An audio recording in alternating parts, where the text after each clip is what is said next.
The crisp and cold mornings of Delhi in December 1911 witnessed how its history was going to be changed. King George V and Queen Mary announced the change of capital from Calcutta to Delhi at the Third Delhi Darbar. Edward Lutyens and Herbert Baker were commissioned to build this capital complex. As this was being executed, in 1939, a symbol of British power was once again exhibited with the erection of the statue of King George V at the Chhatri near India Gate. The statue owned the entire complex, with his position and view overlooking the then provincial houses of Hyderabad, Bikaner, and so on. He could be seen from all over like an omnipresent king of the omnipresent empire. But do we all know where this omnipresent king is now? And who has taken over his position now? And how long did this person wait to be standing there with all the pomp and show? This is Sushmita Pai, and you're listening to Statues, Politics and Memories, a podcast series discussing the political history of India through statues of New Delhi. And in this episode, we look at the statues that came under Prime Minister Narendra Modi and the agenda of their ruling party. We also look at the statues that are recommemorated, replaced, or relocated. The series will be ending with this podcast, and we conclude on how and what memories people take from statues. From 2014 to present day, the political power is wielded by the Bharatiya Janata Party under the Prime Minister Narendra Modi. During this period, there is a conscious recommemoration or replacement or relocation of statues rather than installation of new statues. An example for relocation of statues is the Ballabh Pant statue.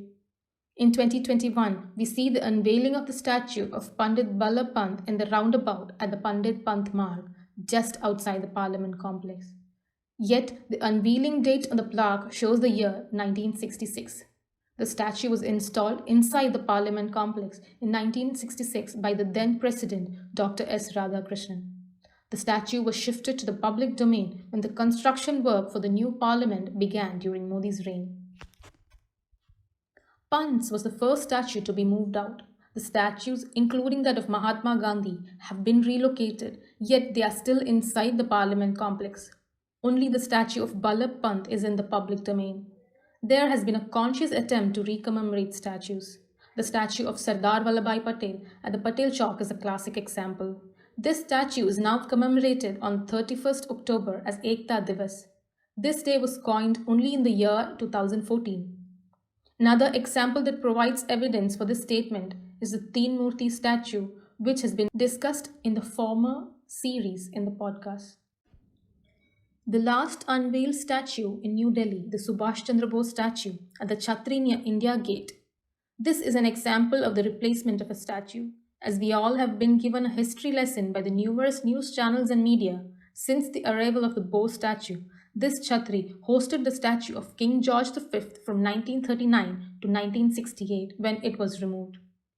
It remained vacant for nearly 50 years until the hologram of Netaji was put up in January 2022.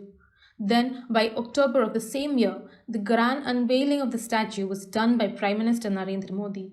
These statues reconstruct the memory. There is a shift in political power and a shift in the agenda which imparts a shift in the memory. An act of performance is reinstated to construct memory. Even before the unveiling of the statue of Subhash Chandra Bose, the event was publicized all over the country. The unveiling was done by the Prime Minister of the country with major officials attending the ceremony. Instruments from all over the country were played during the event, along with the anthem of the Indian National Army of Subhash Chandra Bose. Along with this, dance and other cultural events were also organized. A drone show of Netaji's life was displayed. This was also streamed on online platforms to increase the publicity. These visual narratives create a mental picture with the people. The online streaming of the event puts up these as the history of the place in the public archive.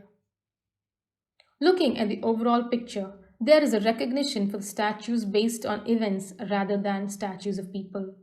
Along with this, the location and accessibility of the statues impact a collective memory. The physicality of the site creates a mental picture, and hence the sites with aesthetics like trees and landscaped area construct memory. Taking a peek through the feminist lens, there isn't a statue commemorating a woman. This is an exception for the Gyara Murthy statue, where one of the followers of Mahatma Gandhi is a woman. Political agendas shift the perspective of the people on commemorating statues in the space. This is observed through the Teen Murthy statue and the Subhash Chandra Bose statue. Statues also directly portray the agenda put forward by the patrons. The performance and publicity also created around a space invokes the attention and memory of people who are not physically present at the place. With this, we see there is a conscious effort to construct the Chhatri and the statue of Subhash Chandra Bose as a site of memory.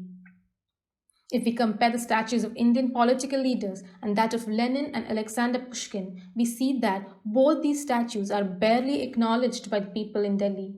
There are no plaques on these statues, and their location is also camouflaged. There is an attempt to erase the memory after the agenda of the political power was achieved. By coining new national days like Ekta Divas and Parakram Divas, an act of annual commemoration is achieved to construct memory. The story and the person behind the statue is equally important as the statue itself. It demonstrates the political power and the person portrayed. Statues have become symbols of power and create collective memory in people. Let's come back to the first question. Where is a statue of King George V? His statue, along with statues of other British personals, were removed and put up at the Coronation Park, the exact place where the Delhi Darbar took place. He stands here, so far from his omnipresent gaze that he cannot even hear the Indian National Army's anthem being played.